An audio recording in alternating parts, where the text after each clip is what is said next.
하나님 말씀 누가복음 19장 이제 오늘 마지막 부분을 보겠습니다. 19장 41절에서 48절까지의 말씀입니다. 가까이 오사 성을 보시고 우시며 이르시되 너도 오늘 평화에 관한 일을 알았더라면 좋을 뻔하였거니와 지금 내 눈에 숨겨졌도다. 날이 이를지라 내 원수들이 토둔을 쌓고 너를 둘러 사면으로 가두고 또 너와 및 그 가운데 있는 내 자식들을 땅에 메어치며 돌 하나도 돌 위에 남기지 아니하리니 이는 내가 보살핌 받는 날을 알지 못함을 인함이니라. 성전에 들어가사 장사하는 자들을 내쫓으시며 그들에게 이르시되 기록된 바 내 집은 기도하는 집이 되리라 하였거늘 너희는 강도의 소굴을 만들었도다. 예수께서 날마다 성전에서 가르치시니 대제사장들과 서기관들과 백성의 지도자들이 그를 죽이려고 꾀하되 백성이 다 그에게 귀를 기울여 들으므로 어찌할 방도를 찾지 못하였더라. 아멘. 미국의 어떤 마을에 별거하는 부부가 있었습니다. 이대로 가면 이혼할 날이 멀지 않았다는 것이 거의 확실하였습니다. 그런데 하루는 교회에서 결혼식이 있었는데 이 부부도 참석을 했어요. 그러나 될 수 있는 대로 멀리 떨어져서 그렇게 각각 앉아 있었습니다. 이제 예식이 시작되기 전에 주례 목사님으로부터 일종의 광고 비슷한 이런 말씀이 있었습니다. 여기 참석한 사람들 가운데 이 제단 앞에서 서약한 그 혼인 서약을 깨트린 사람이 있으면 오늘 다시 회복할 기회를 만나시길 바랍니다. 그러고 이제 결혼 예배가 진행되면서 목사님의 말씀과 기도가 이어지면서 축도까지 다 끝난 다음에 그 다음에 교회 안내인이 이 목사님에게 찾아와서 목사님 예식 중에 놀라운 일이 생긴 걸 혹시 아느냐 이렇게 묻는 거예요. 그래서 모른다 그랬더니 그분이 그 내용을 얘기해 주는데 목사님께서 말씀을 전하시고 기도하는 중에 그 별거하고 있던 남편이 그 남편 되는 사람이 자기 자리를 떠나서 부인의 옆자리로 가서 부인의 손을 꼭 잡고 함께 기도를 드렸다라고 하는 거예요. 그리고 식이 끝나자 그 부부는 정답게 팔짱을 끼고 교회당을 나가면서 기쁨의 눈물을 흘렸답니다. 그들은 그들의 그 어려운 문제를 이 거룩한 성전에서 해결할 수 있었다라고 하는 거예요. 성전은 바로 이렇게 하나님의 말씀을 듣고 그 말씀대로의 거룩한 화해가 이루어지고 어떤 모양으로든 회복의 역사가 나타나는 그런 곳이어야 된다는 거예요. 우리가 교회에 죄를 쌓으러 오는 거 아니잖아요. 여러분, 죄를 벗어나려고 성전에 오는 거예요. 죄를 씻어내려고 성전에 오는 거예요. 이걸 잊지 말아야 됩니다. 예배하는 이 한 시간을 통해 죄가 씻어지는 시간이 되어야 되지 죄를 더 쌓는 시간이 되면 안 된다는 거예요. 믿음의 백성들이 말씀을 받고 그 말씀을 통하여 거룩한 화해와 회복의 역사가 이루어져야지 오히려 자기의 이기와 욕심 때문에 죄를 더하는 곳이 되어서는 절대 안 된다는 거예요. 우리의 마음속에 깊이 새겨야 합니다. 성전을 성전되게. 그것은 우리 각자가 이 예배에 대하여 하나님의 말씀에 대하여 어떤 태도를 갖고 있느냐에 따라서 이루어지기도 하고 안 되기도 하는 거예요. 예루살렘에 입성하신 우리 예수님은 장차 그러한 성전이 있는 예루살렘이 회복을 보지 못한 채 철저히 멸망할 것을 아시기에 오늘 울고 계시는 걸 보게 됩니다. 여러분, 예수님께서 신월 제일교회를 보시고 우는 성전이 되면 안 된다는 거예요. 이 성전을 바라보실 때 기쁘게 우실 수 있는 그런 성전을 우리가 만들어 가야 된다는 거예요. 하나님이 보실 때 한심하게 여겨지고 하나님이 보실 때 답답하게 여겨져서 오늘 예수님처럼 눈물을 흘리는 그런 교회가 되면 절대 안 되는 거예요.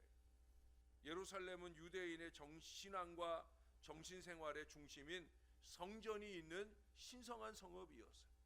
이러한 도성이 하나님을 배역하고 선지자를 죽이는 일을 했으며 장차 이제 하나님께서 보내신 이 독생자까지 죽이려고 하게 되어집니다. 하나님을 배반하여 뉘우쳐 회개하지 않고 점점 강팍해져 가는 예루살렘을 보시고 주님께서는 하나님의 심판으로 멸망하게 될 것을 아시고 탄식하셨던 거예요. 회복은 회개로부터 시작이 됩니다. 예수님은 이스라엘이 흘려야 할 이 회개의 눈물 대신에 당신의 통곡을 쏟아놓고 계신 거예요. 조국을 위해 울고 계시는 거예요. 여러분, 내가 울어야지. 왜 나의 울음을 남이 대신 울도록 내버려 두고 그렇게 삽니까? 내가 울어야죠. 내가 울 눈물은 내가 흘려야 되지. 왜 예수님이 흘리시도록 하느냐는 거예요. 누가복음 13장 35절을 비롯해서 많은 예언서들의 표현처럼 황폐하여 버림받을 성읍을 안타까이 바라보시며 우리 예수님이 울고 계셔요. 기도가 살아있어야 할 이 성전에서부터 자행되어지는 많은 죄악이 조국을 회생불능 상태로 몰아갈 것임을 바라보시면서 안타깝게 우신 거예요. 그래도 이스라엘은 그 성읍의 지도자들은 깨달음이 없어요. 중직자들은 깨달음이 없어요. 지금은 기도해야 될 때다. 지금은 눈물 쏟아야 될 때다. 아무리 목사가 강단에서 외쳐도 깨달음이 없어요. 눈물을 흘려야 될 주의 성전을 찾아와 눈물로 교회를 지킬 줄 모르고 눈물을 흘려야 될 예배의 자리에서 졸며 자며 시간을 보내는 그런 어리석은 인생들이 아직도 교회 안에 넘쳐나고 있다는 거예요. 여러분, 예루살렘 성전도 무너집니다. 잊지 말아야 돼요. 가장 거룩한 도성인 예루살렘 성전도 무너졌다는 사실을 잊지 말아야 되는 거예요. 그래 주님은 눈물을 거두시고 예루살렘을 장사꾼의 소굴로 더럽힌 이 악한 것, 순진한 순례자들을 착취한 이유로 해서 이 성전에서 장사하는 자들을 엄히 책망하시고 내어 쫓으시는 걸 보게 됩니다. 주님은 이사야의 예언을 인용하셔서 성전이 이스라엘 민족이 하나님을 만나고 하나님의 음성을 듣는 예배의 장소인 것을 지금 말씀하고 있어요. 예배의 장소예요. 여러분, 예배의 장소에서 예배 좀 합시다. 제발 예배다운 예배 좀 제발 좀 드리자는 거예요. 기도다운 기도 좀 제발 드리자는 거예요. 주님이 이 교회를 뭐라고 말씀하셨는지 우리가 귀 기울여 들어야 되는 거예요. 주님은 지금 그걸 보여주십니다. 교회는 예배의 장소다. 말씀을 귀 기울여 들으며 그 말씀에 의지하여 기도의 그물을 내리는 뜨거운 은혜의 장소다. 은혜를 받고 축복을 받아 누리는 신령한 장소다 하는 사실을 말씀하고 있는 거예요. 이기와 욕심으로 소리소리 질러가며 돗대기 시장을 만드는 곳이 교회가 아니란 말이에요. 그건 세상에서나 많이 하고 세상에서 하던 그 습성을 교회에서조차 이 거룩한 성전에서조차 하려고 하지 말라는 거예요. 여기는 교회입니다. 교회는 뭐냐? 여기 성전을 정화하신 예수님께서 지속적으로 성전에서 하나님의 말씀을 가르치시듯 교회에선 제일 중요한 게 말씀이에요. 말씀을 받는 시간이에요. 예수님은 장사하는 자들로 인해 본래의 의미를 잃어가고 타락한 곳을 정화하심을 통해서 이 성전을 회복하고 계시는 거예요. 그분의 정화는 체벌로 끝나지 않으셔요. 말씀으로 다스리고 있어요. 하나님의 성전은 기도하는 집이며 말씀이 살아있어야 하는 집이기 때문에 그래요.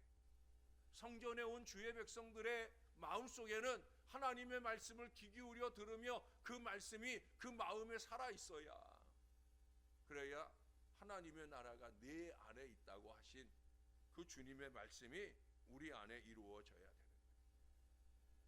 말씀과 기도로 끊임없이 회개하며 회복이 이루어져야 되는 것이라는 거예요.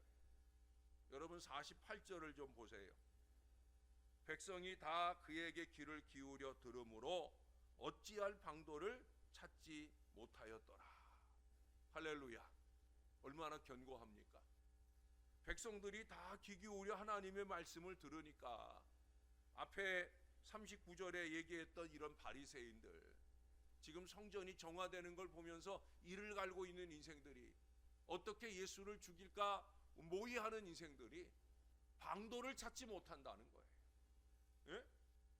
목사가 하나님 말씀을 선포하고 성도들이 그 말씀을 귀 기울여 들을 때 악한 사단 마귀가 이 교회를 틈탈 방도를 찾지 못한다. 여러분, 우리 교회가 그런 교회가 되어야 할 줄로 믿습니다. 언제나 말씀이 희망이에요.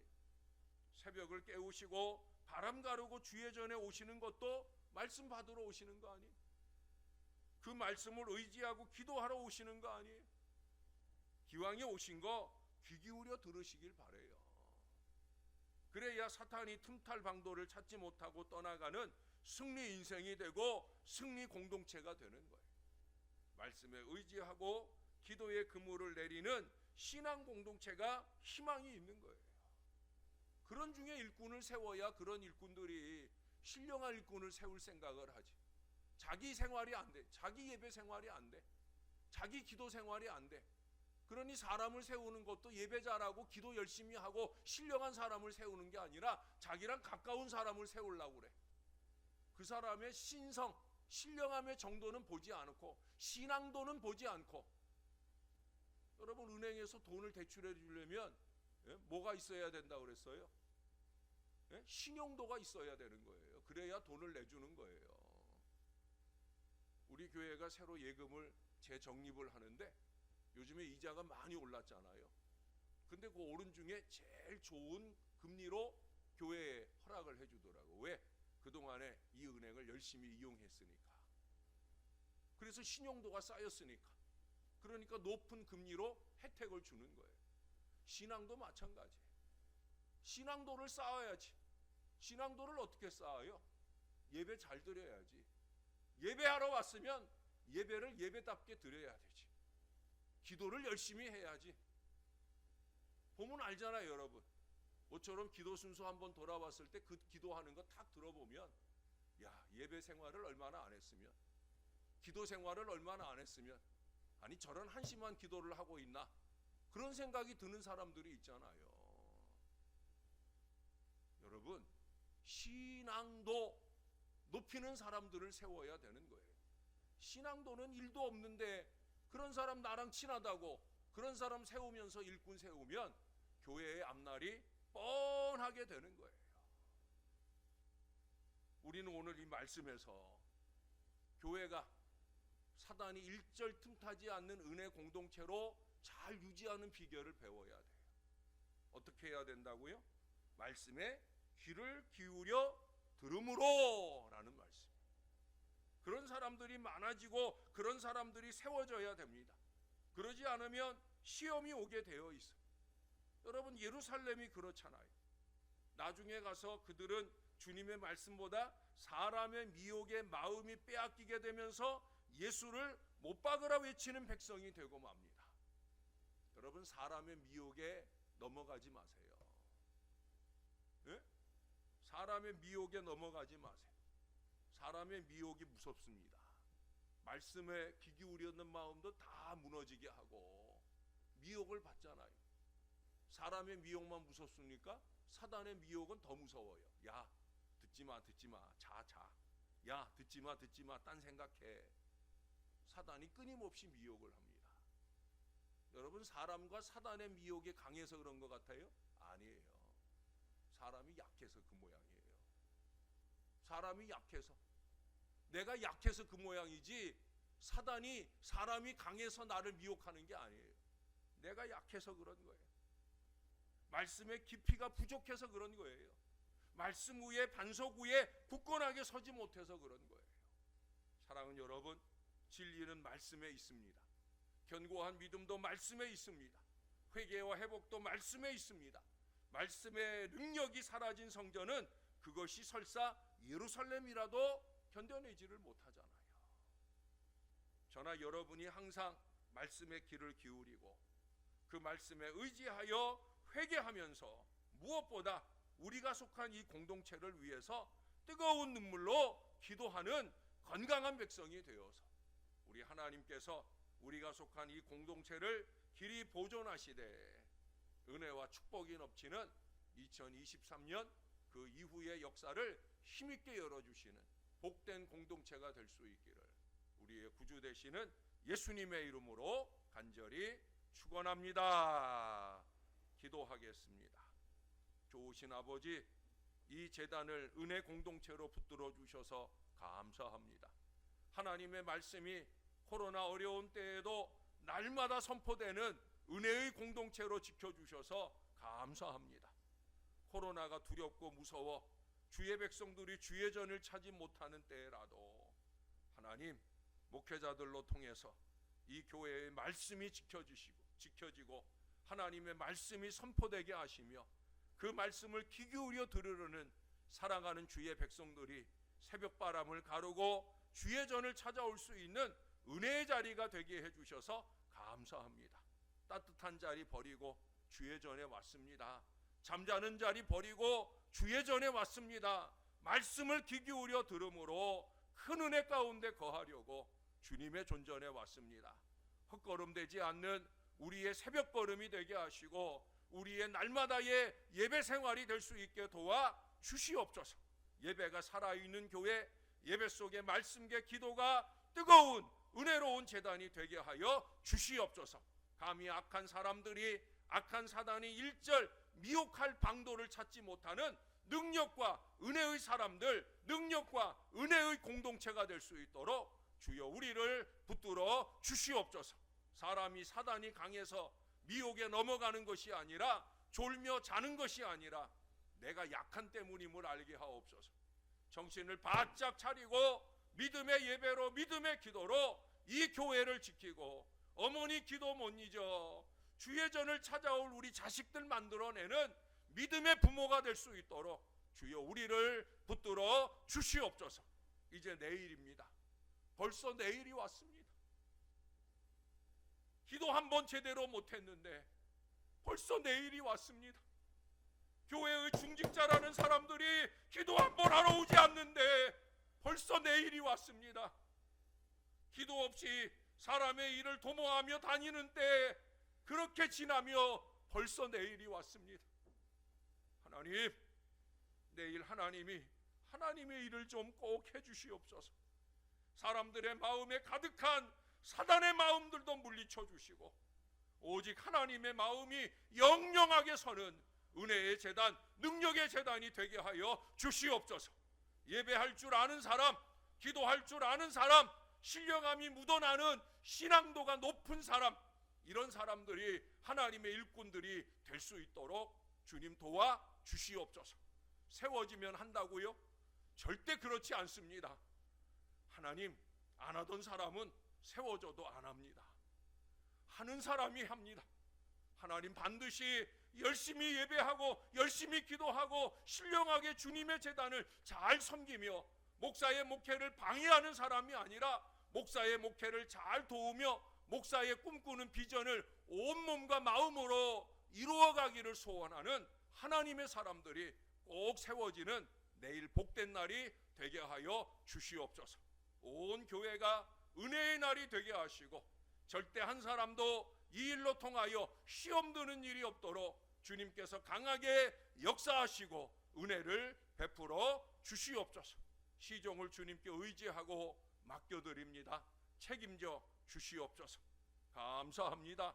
예수님의 이름으로 기도합니다. 아멘.